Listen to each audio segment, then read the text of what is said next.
तर रश्मी शुक्ला यांची राज्याच्या पोलीस महासंचालकपदी पुन्हा एकदा नियुक्ती झाली आहे।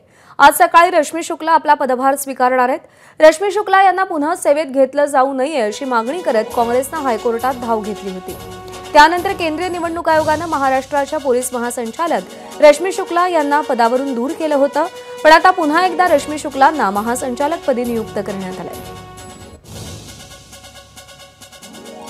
अक्षय भाटकर आपले प्रतिनिधी सध्या आपल्या सोबत आहेत। अक्षय, आधी रश्मी शुक्ला यांना पदावरून हटवलं गेलं, निवडणूक झाली, निकाल लागला आणि आता पुन्हा एकदा त्यांना पदभार दिला जातोय। या सगळ्यामागे नेमकी काय स्ट्रॅटेजी आहे, काय विचार आहे?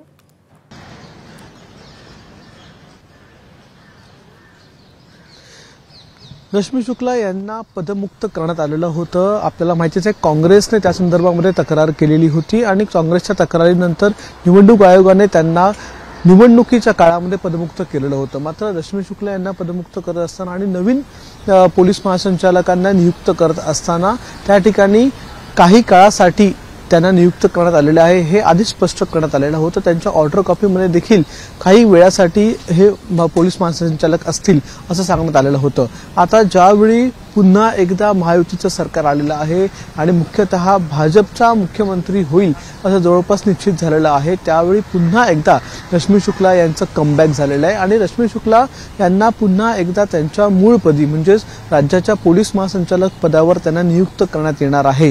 का रविवारी ज्यावेळी सर्व निकाल आलेले होते, निकालाच्या नंतर रविवारी रश्मी शुक्ला यांनी संध्याकाळी जाऊन माजी गृहमंत्री देवेंद्र फडणवीस यांची भेट घेतलेली होती आणि गृहमंत्र्यांच्या भेटीनंतर म्हणजेच देवेंद्र फडणवीस यांच्या भेटीनंतर हे जवळपास निश्चित झालेलं होतं की रश्मी शुक्ला यांचं कमबॅक होईल आणि त्यानुसारच आज त्या पदभार जो आहे आपला तो स्वीकारणार आहे। त्यामुळे पुन्हा एकदा जरी आरोप झालेले असले, त्यांच्यावर फोन टॅपिंगचे आरोप असतील किंवा इतर अनेक आरोप हे काँग्रेसने केले होते, संजय राऊत यांनी केलेले होते, तरी देखील त्यांना पुन्हा एकदा राज्याच्या पोलीस महासंचालकपदी महायुतीचे सरकार आल्यामुळे नियुक्ती मिळालेली आहे। अक्षय, धन्यवाद दिलेल्या सगळ्या सविस्तर माहितीसाठी।